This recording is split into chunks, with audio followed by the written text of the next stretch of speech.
Good morning guys! Tara, fish market tayo.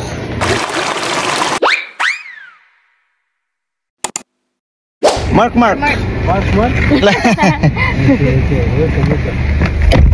Come, good morning. Good morning. Go. Fine, alhamdulillah. Come dagiga? Mungkin? 2 hours. 2 hours? طيب بس شوية ها؟ بس قريب ما شاء الله.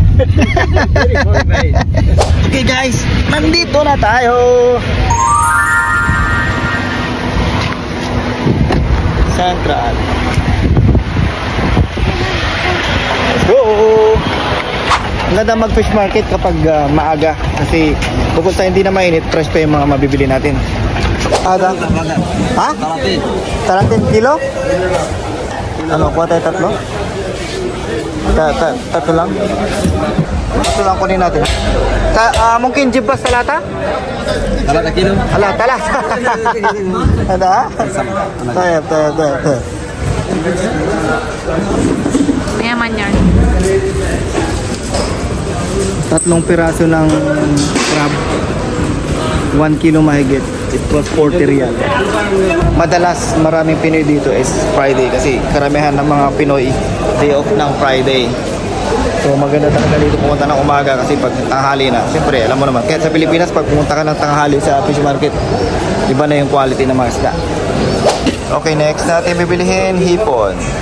30 SR per kilo. Buhay. Wow, mashallah.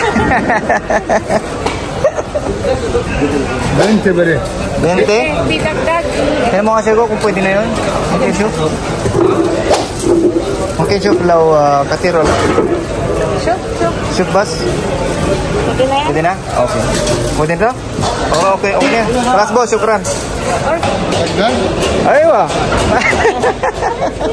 Di basura? Aywa, may basura. Di mahal kita? Aywa. Assalamualaikum. Wala si Mahalang eh, no?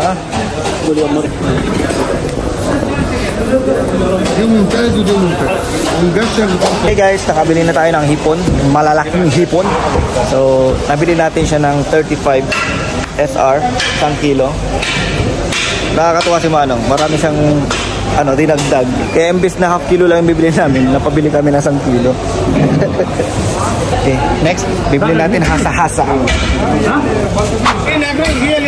Boss, unos ba sila? Magkano yan? Magkano? Hasa-hasa. Kamay kilo? 3 kilo. Shuf kam hada? 130. Okay. Ano, kaya natin?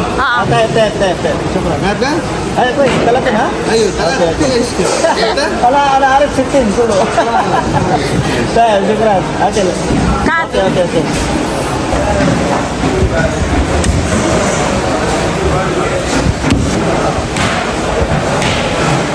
Gada? Shil.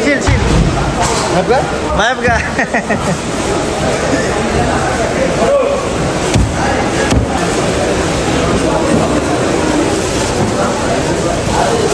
Guys, pauwi na kami. Nakabili na kami ng hipon, ng alimango, ng hasa-hasa at ng tulingan. So nakagastos kami ng 110 real. Pero sulit na. Fresh na, tas malalaki pa. Yan o. So magbubuk na ulit tayo ng Uber. Tapos uwi na. Malinis na rin naman yung mga pinamili natin. Kunting hugas na lang.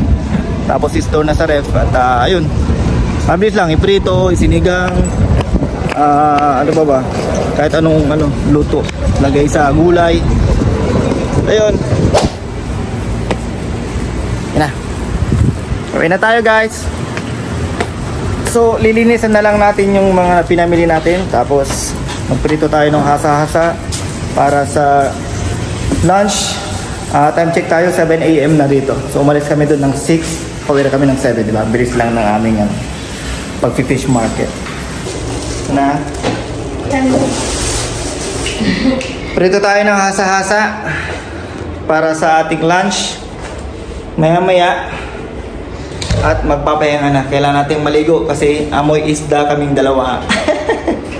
Okay guys, thank you so much for watching. See you again on our next vlog.